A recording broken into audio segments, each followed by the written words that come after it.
There's not a particular group of people who want to come in. Everybody would like to have a drink in a Dutch local bar.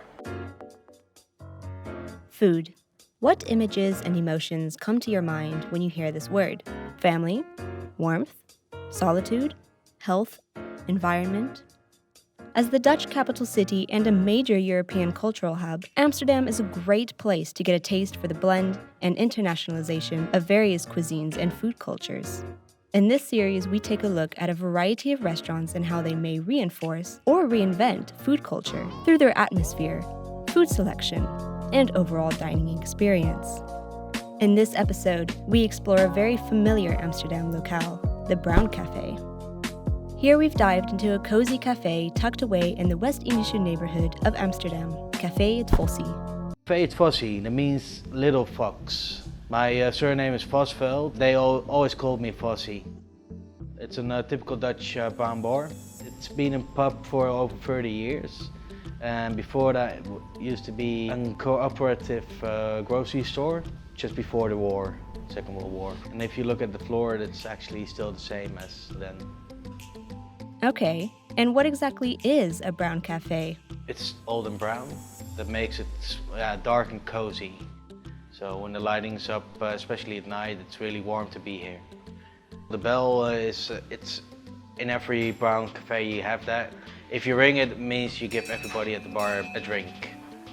See it as an extra living room. So instead of being home, you can meet up with others to have a drink with each other. You don't have to make a mess at home. Pool tournaments, dart tournaments, theme parties, pub quizzes, bingo, whatever you want to do, you can do it here. Also, football is a big part of it because there's nothing more fun than to watch it all together in one bar.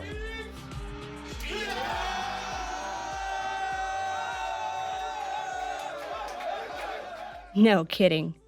While some of the oldest bars were established in the 17th century, the concept of a brown cafe originates primarily from the living rooms of people in the 19th century.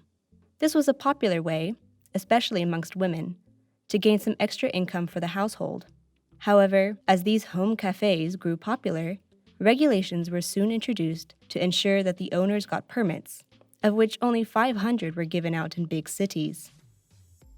This transformed how brown cafes were managed as a business, but the intimate, homey style always remained. We mainly specialize in handcrafted beers. Cider's up and coming in the Netherlands right now. I really feel associated with Appelbaden because of the fox, of course. Bitterballs, chicken nuggets, cheese soufflés. What I personally do is sell burgers and ribs and chicken wings. That's not really typical Dutch. That's kind of typical American. Over the past couple of decades, brown cafes have slowly been disappearing in the city. In the year 2000, there were around 1,400 pubs, which went down to 1,000 by 2012. The numbers have continued to decrease since then. While there are many reasons for this, such as a changing public, demand, and high rents in the city, one of the reasons caught our interest: smoking bans. I think the first smoking ban was on restaurants, and that was like 12 years ago, but everybody actually understood it. How would people feel if they get smoke in their faces while they're eating? It's not nice. They created the smoking areas, but the people who work for you weren't allowed to be in the smoking area because of safety health issues. So that was kind of working out because the customers, if they wanted to drink, they go out to the smoking area, order their drinks, and they go back again. That's been the case since 2008. Since 2019, a new ban was introduced. We're not able to smoke inside anymore, which means everybody should be smoking outside. And if you look at the weather right now, it's not really fun to be outside and smoking cigarettes. Yeah, if you look around Amsterdam right now, you can see a huge reduction of the amount of pubs still being kept. I don't really like it, but at the same time, I'll just do whatever it takes to do things differently. Indeed. If the centuries-old brown bars are disappearing, does that mean that it's time for a tradition to get more creative? If so, does that mean a change in the selection of food and drink, or perhaps the entertainment? brown cafes have survived many wars, changes in technology, and public demand before.